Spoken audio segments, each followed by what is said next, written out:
தனது 80வது வயசில் நம்ப முடியாத சாதனையாக ஆசியாவிலிருந்து முதல் இசையமைப்பாளர், முதல் இந்தியராக லண்டனில் போய் சிம்போனியை வாசிச்சுட்டு சென்னை திரும்பியிருக்காரு இளையராஜா.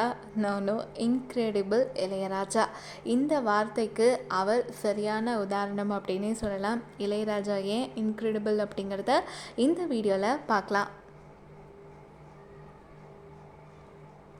தமிழ் சினிமாவில் 80களில் ஆரம்பித்து தலைமுறைகள் கடந்து பலராலும் நேசிக்கப்படும், கொண்டாடப்படும் இசையமைப்பாளராக இருக்கார் இளையராஜா. இசையமைப்பாளராக, பாடகராக தமிழ் திரையுலகில் 40 ஆண்டுகளுக்கும் மேலாக கொலோச்சி கொண்டிருப்பவர். இன்னைக்கு அதாவது லண்டனில் சிம்போனியை வெற்றிகரமாக வாசித்து சென்னையில் அடியெடுத்து வச்சுருக்காரு. அவர் பற்றின சுவாரஸ்யமான தகவல் என்னென்ன அப்படிங்கிறத இந்த வீடியோவில் பார்க்கலாமா? பண்ணைபுரத்தில் பிறந்த இளையராஜாவுக்கு வரதராஜன், கங்கை அமரன் அப்படின்னு சொல்லிட்டு 2 சகோதரர்கள் இருக்காங்க. இதில் வரதராஜன் அப்போது காங்கிரஸ் கட்சிக்காக பிரச்சார கச்சேரிகளில் பாடத் தொடங்கினார். அவர் மூலமாக இளையராஜாவும் இந்த வகையான பிரச்சார கச்சேரிகளில் பங்கு கொண்டு அதன் மூலம் கிடைத்த தொடர்பில் தான் அவர் சினிமா துறைக்குள்ளாரையே என்ட்ரி கொடுக்குறாரு. ஞானதேசிகன் அப்படிங்கிற இயற்பெயர் கொண்டவருக்கு பள்ளியில் சேர்க்கும் போதே அவருக்கு அப்பா ராசையா அப்படின்னு சொல்லி பேர் மாற்றிட்டார். அதுக்கப்புறமா இளையராஜா மியூசிக் கற்றுக்க போன தன்ராஜ் மாஸ்டர் தான் ராஜா அப்படின்னு, அதாவது ராசையாவை ராஜான்னு மாற்ற இளையராஜாவை அன்னக்கிளி படம் மூலமாக அறிமுகப்படுத்திய பஞ்சு அருணாச்சலம் தயாரிப்பாளர் பஞ்சு அருணாச்சலம் ராஜாவை இளையராஜா அப்படின்னு மாற்றினார். சினிமாவில் நுழையிறதுக்கு முன்னாடி இளையராஜாவும் அவருடைய சகோதரர்களும் நாடகங்கள் போடுறது வழக்கம். அது மட்டும் இல்லாமல் தினமும் சொந்த ஊரான பண்ணைபுரத்தில் அவங்களோட வீட்டில் மாலை நேரத்தில் ஊர் மக்கள்லாம் கூடியிருக்க இசை கச்சேரிகள் இவங்க நடத்துவாங்க. தமிழ் சினிமாவில் முதல்ல ரீதி கவுளை இசையை பயன்படுத்திய இசையமைப்பாளர் யார் அப்படின்னு சொல்லி பார்த்தோம்னா அது இளையராஜா தான். கவிக்குயில் அப்படிங்கிற படத்தில் சின்ன கண்ணன் அழைக்கிறான் பாடலில் அது பயன்படுத்தப்பட்டிருக்கும். பெரும்பாலும் திரைக்கதைக்கு ஏற்றவாறு, சூழ்நிலைக்கு ஏற்றவாறு தான் இயக்குநர்கள் இசையமைப்பாளர்கள்கிட்ட இசை கேட்பாங்க. ஆனால் இளையராஜாவுடைய இசை மற்றும் பாடல்களுக்காகவே கதை எழுதி இயக்கிய திரைப்படங்களும் உண்டு. அதில் அரண்மனை கிளி, வைதேகி காத்திருந்தால், இந்த 2 படங்களுமே இளையராஜாவுடைய இசைக்காக உருவான படங்கள் அப்படின்னே சொல்லலாம். அதே போல் படத்துடைய கதையை கேட்காமல் இளையராஜாவுடைய பாடலுக்கான சூழ்நிலையை வச்சு உருவாக்கின ஒரு படம் தான் கரகாட்டக்காரன். இந்த படத்தை இளையராஜாவுடைய தம்பி கங்கை அமரன் இயக்கியிருப்பார். இளையராஜா ஒரு முறைக்கு ஜப்பானுக்கு போனபோது அங்கே எலக்ட்ரானிக் வாத்திய கருவிகள் செய்யப்படும் இடத்துக்கு போயிருக்காரு. அங்கே தங்களுடைய சமீபத்திய கண்டுபிடிப்பை இளையராஜா கிட்ட காட்டியிருக்காங்க. அதாவது ஒரே வாத்திய கருவி மூலமாக பல வாத்திய கருவிகளை இசைத்து 2000க்கும் அதிகமான இசை உருவாக்கி அதை கணினியில் பதிவு செஞ்சுருக்காங்க. அதை வாசித்து பார்த்த இளையராஜா அதுக்கப்புறமா கர்நாடக இசையையும் மேற்கத்திய இசையையும் இணைச்சு அந்த கருவிகளில் இல்லாத இன்னொரு புது இசையை உருவாக்கினார். அதை பார்த்து இளையராஜாவுடைய திறமையில் பிரமிச்சு போயிருக்காங்க. இளையராஜாவுக்கு பொதுவாக ஆன்மீகத்தில் நாட்டம் அதிகம். எப்பெல்லாம் தனக்கு டைம் கிடைக்குதோ அப்போல்லாம் திருவண்ணாமலையில் இருக்கக்கூடிய ரமண மகரிஷி ஆலயத்துக்கு தவறாமல் போயிடுவார். வருஷம் இளையராஜாவுடைய இசை கச்சேரிகள் நடக்கிறது வழக்கம். ஆனால் கொரோனா காரணமாக அந்த சமயத்தில் மட்டும் ஒரு 2 வருஷம் இசை கச்சேரிகள் நடக்காமல் இருந்துச்சு. கொரோனா தீவிரம் சற்றே ஓய்ந்ததும் அதுக்கு அடுத்த ஆண்டு, அதாவது மார்ச் மாதம் சென்னையில் அவருடைய இசை கச்சேரி நடந்தது. இந்த இசை கச்சேரிகளில் ராஜா தன்னுடைய பாடல்களை உருவான கதைகளை ரசிகர்கள் கிட்ட ரொம்பவே சுவாரஸ்யமாக பகிர்ந்துப்பார். அந்த அனுபவத்தை நேரில் பார்க்கறது, அந்த பாடல்களை லைவாக கேட்குறது அப்படிங்கிறது உண்மையிலே அதை போய் பார்த்தவங்களுக்கு தான் அது எவ்வளோ ஒரு சந்தோஷமான அனுபவம் அப்படிங்கிறது தெரியும். ஸோ இதில் இந்த மாதிரி ஒரு இசை கச்சேரியில் நாயகன் படத்தில் நடந்த ஒரு சுவாரஸ்யமான சம்பவத்தை பகிர்ந்துக்கிட்டார் ராஜா. அது என்ன அப்படிங்கிறத நானும் அவங்க கூட ஷேர் பண்ணுறேன். ஸோ நாயகன் படத்தில் ஒரு தாலாட்டு பாட்டு வேணும் அப்படின்னு சொல்லிட்டு இயக்குனர் மணிரத்னம் கேட்டிருக்காரு ராஜா கிட்ட.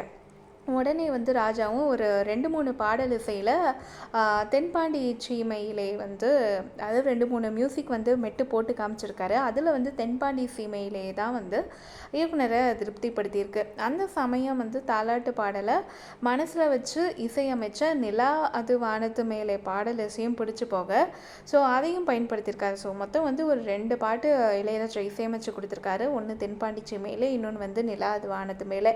ஸோ இந்த 2 பாட்டுமே தாலாட்டுக்குன்னு சொல்லி தான் வந்து இசையமைச்சது. ஆனால் அது ஒன்றில் மட்டும்தான் வந்து தாலாட்டுக்கு தென்பாண்டி சீமையில் எடுத்திருக்காரு. நிலாது வானத்து மேலே அந்த பாட்டை வந்து வேற ஒரு மெட்டாக மாற்றி கொடுங்க அப்படின்னு சொல்லி இளையராஜா கிட்ட மணிரத்னம் கேட்க, அந்த பாட்டு ஒரு துள்ளல் இசையில் இன்றைக்கு வரைக்குமே ஒரு கிளாசிக் ஹிட் படம் வந்து பாட்டாக வந்து அது இருக்குது அப்படின்னே சொல்லலாம். இதே மாதிரி ராஜா வந்து ரொம்ப கம்மியான நேரத்துலேயே வந்து ஒரு மெட்டமைச்ச பாட்டு அப்படின்னா வந்து தென்றல் வந்து தீண்டும் போது அவதாரம் படத்தில் இருக்கு இல்லையா, அந்த பாட்டை வந்து சொல்லலாம். அதே மாதிரி வந்து இந்த சிம்பொனியாவே வந்து இளையராஜா 38 நாட்களில் உருவாக்கியிருக்காரு அப்படிங்கிறது எவ்வளோ ஒரு ஆச்சரியமான விஷயம் இல்லையா. ஸோ இதுதான் வந்து இந்த ஒரு திறமை என்கிட்ட இருக்கிறதுனால என்கிட்ட திமிர் இருக்கிறதுல அகந்தை இருக்கிறதுல என்ன தப்பு அப்படின்னு சொல்லி இளையராஜா வந்து கேட்குறாரு. அதுவும் இல்லாமல் இன்றைக்கு சிம்பொனியை லண்டன்லேருந்து வெற்றிகரமாக முடித்து திரும்பினவர் வந்து என்ன சொன்னார் அப்படின்னா, என்னுடைய சிம்பொனியை வந்து யாருமே டவுன்லோட் பண்ணி கேட்கக்கூடாது அப்படிங்கிற ஒரு விஷயத்த வந்து சொல்லியிருக்காரு. உடனே இன்னொரு குரூப் வந்து இளையராஜாவை பிடிக்காத ஒரு குரூப் என்ன கிளப்பிட்டு இருக்காங்கன்னா, பாருங்கள் இளையராஜாவுக்கு திமிரு வந்துருச்சு, அகங்காரம் வந்துருச்சு, அதுதான் இப்படி வந்து பேசுகிறாரு அப்படிங்கிற மாதிரிலாம் சொல்கிறாங்க. அதெல்லாம் அப்படியெல்லாம் கிடையவே கிடையாதுங்க.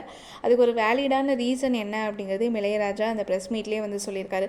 நம்மக்கிட்ட இருக்க ஒரு மைனஸ் என்ன அப்படின்னு சொல்லி பார்த்தோம்னா, ஒரு விஷயத்தை வந்து முழுசாக நம்ம கேட்குறதில்ல. முன்னாடிலாம் வந்து சொல்லுவாங்க, கண்ணால் காண்பதும் போய் காதால் கேட்பதும் போய் தீர விசாரிப்பதே மெய் அப்படின்னு சொல்லுவாங்க. ஆனால் இப்போல்லாம் வந்து இந்த டிஜிட்டல் யுகத்தில் என்னாச்சுன்னா, ஒரு விஷயத்தை வந்து முழுசாக நம்ம வந்து கேட்க மாட்டோம். அறகுறை அறிவு வந்து என்றைக்குமே ஆபத்து தாங்க.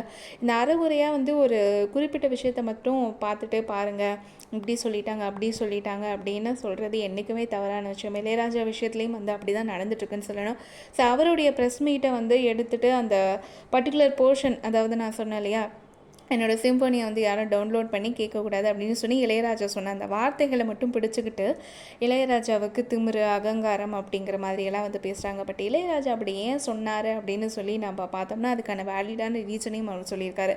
அதாவது சிம்பொனி வந்து ஏன் வந்து நம்ம அஃப்கோர்ஸ் இந்த டிஜிட்டல் யுகத்தில் வந்து சிம்பொனியை வந்து நம்ம லைவாக வந்து ஒரு யூடியூப் லைவ் போட்டு வந்து நம்ம கொடுத்துடலாம். ஆனால் ஏன் வந்து அவ்வளோ மெனக்கெட்டு லண்டனில் அவ்வளோ பெரிய அரங்கத்தில் போய் வாசிக்கிறோம் அப்படின்னா, சிம்பொனிக்கு அப்படின்னு சொல்லி உருவாக்கப்பட்ட ஒரு பிரத்யேகமான அரங்கம் தான் வந்து லண்டனில் அமைஞ்சிருக்கு. ப்ளஸ் அதுவும் இல்லாமல் உலகுடைய தலை சிறந்த இசைக்குழுக்கள் இந்த சிம்பொனியை வாசிக்கிறதுக்கு அப்படின்னே சொல்லி சில ஆர்கெஸ்ட்ராலாம் இருக்குது.